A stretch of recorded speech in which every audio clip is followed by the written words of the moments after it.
I always get fascinated when I see something that is not existing as of today, but there are rumors and there are concept designs out there.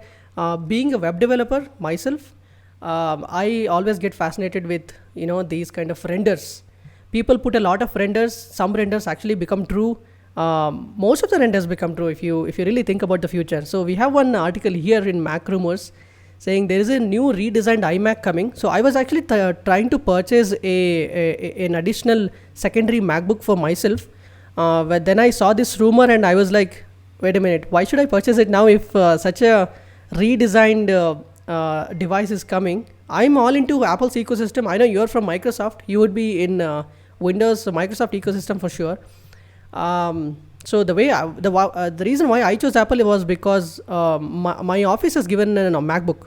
So I want all my devices to be in the same ecosystem so that my work and my productivity increases. So things like sharing clipboard between the devices, it's super handy to copy on a phone and paste on the laptop, or copy from laptop and paste on the iPad.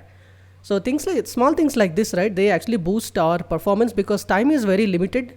Time is everything. Time is the ultimate asset as we know it. So wherever we can cut short, cut these things which are repetitive in nature, it always adds value to our day-to-day work.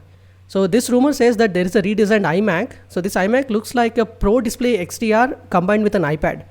So you fuse these two, iPad and Pro Display XDR, you'll get this iMac, which I think iMac is overdue. Like it used to get redesigned like 10 years before, but finally it is happening. I am keeping a close eye on it. So I think I will take this when this comes out.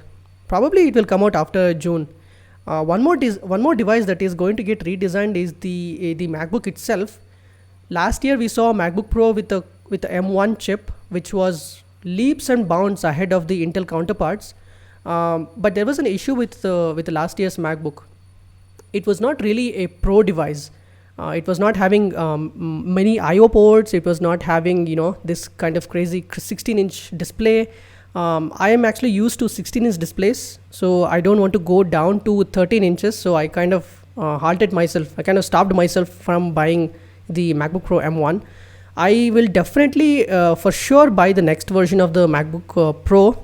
Supposedly, I think this is the MacBook Air, and even we are getting MagSafe's charger back, which is a good thing. Definitely keeping an eye on this. They are going to have even faster chipsets, faster than the M1.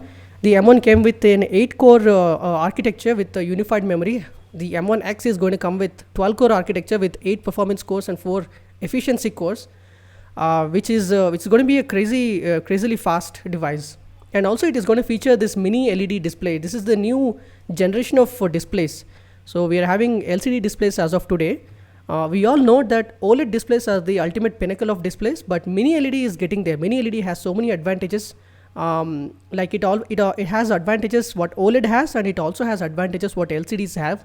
It doesn't have that burning issue, and it consumes less power, and all those goodies you get with the mini LED displays. A mini LED display, the quality is not 100% as much as OLED displays, but it is getting there. It is very close. It has so many advantages. It is actually filling a lot of gaps. So definitely looking forward to the next MacBooks which have these mini LED, M1X, and a better I/O port selection, and also the return of MagSafe is a classic one. Yeah, I get, man. So like you're a big Apple fan, and I've been following your posts on the M1 chip as well. Like you said, everybody finds their kind of comfort zone on different platforms. Like if you ask me, I started off my life with Windows XP and then Windows Vista, Windows 7, Windows 8. I was a developer on Windows 8, developing apps and all. Hey, I started with Windows. I started with Windows, I think 95. Oh, yeah, so then I moved to XP. I tried out Vista. You won't believe, I tried almost like 8 different variants, 8 different flavors of Windows XP. My favorite flavor of Windows XP was that custom corporate edition or something like that, where there was a lot of pre-installed software that used to come. Of course, those were the days. After that, there were Windows Vista. There was a little bit of mixed reactions with Windows Vista. But after that, Windows 7 really kicked into the market, and it became really, the go-to operating system in those Right, days. of course. So, I mean, in those days, we never looked for performance and all. All we looked for was nice user experience and nice animations kind of thing, because we all were Yes. kiddos at that particular point of time. At least I was. So that's how, I got so much into the ecosystem of Windows and all, and the way all the services come together within the ecosystem. And it just worked out for me. And also, given the fact that I was a .NET developer back then, it was given my forte that it has to be a Windows system all the time. So yeah, even now in Microsoft, I use a Windows machine. So Yeah. Windows actually has a special place in all of our heart, because we started with this. A lot of opportunities opened up because of Windows and not by Mac OS, because Mac OS was out of our reach as 90s kids, right? We actually kind of started with XP and these things, and there were so many options in Windows. So one thing that always strikes me is the level of customizability that Windows brings to the table, and the kind of reach it has. It reaches almost like most of the people on this planet are using Windows at this point. If you see the ratio, right, I think Windows is more than like 60-70% are Windows users. yeah, of course. I mean, given the fact that Apple is on the expensive side all the time, they never tried bringing up affordability into their product thinking point of view. So yeah, I think the external manufacturers, like the third party ones, whoever chose Windows, I think they had hardware for affordable prices, and also that's where Windows got its advantage, I believe. Yes. So back when in 2013, when I saw Windows was trying to, Microsoft was trying to bring Windows to ARM-based devices, I saw one video with Steve Ballmer where there was a display of multiple devices, and they were trying to run Windows on a Snapdragon processor. So that was kind of cool. It all started back then. It has come a long way. There was a version of Windows, right, like Windows RT. So Windows RT, which didn't quite really got a next generation of it. So they tried to put the entire Windows into the Surface laptop, right, Surface Pro. Initially, I thought the idea was to put Windows RT here, but they figured out that we can put the entire Windows Pro, Windows 10 Pro here. Why should we put only a small version of it? So I actually used Surface Pro 4 in last year. So I really enjoyed the compactness, and I enjoyed the kind of versatility that it brought to the table. And then things happened. After joining Walmart, I switched to Apple devices. Before that, I was hardcore Windows user.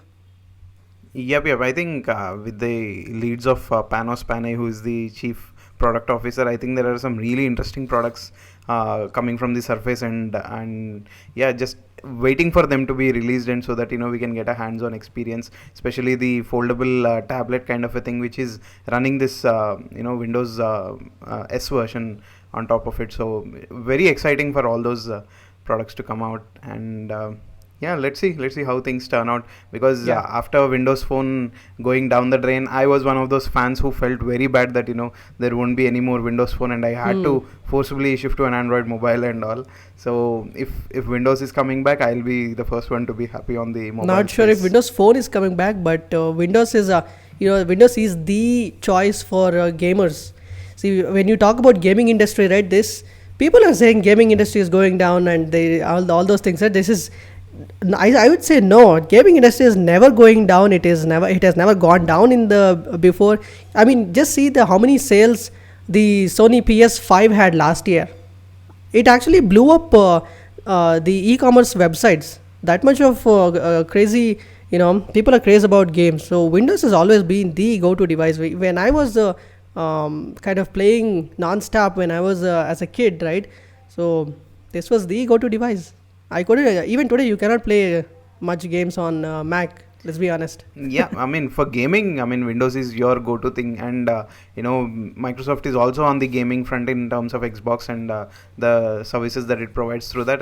They do take gaming pretty seriously. That space is something that you can never ignore. Though there are very few players in the market who are focusing entirely on that, I think that's a big space to have. And I've never heard Linux gaming or Mac gaming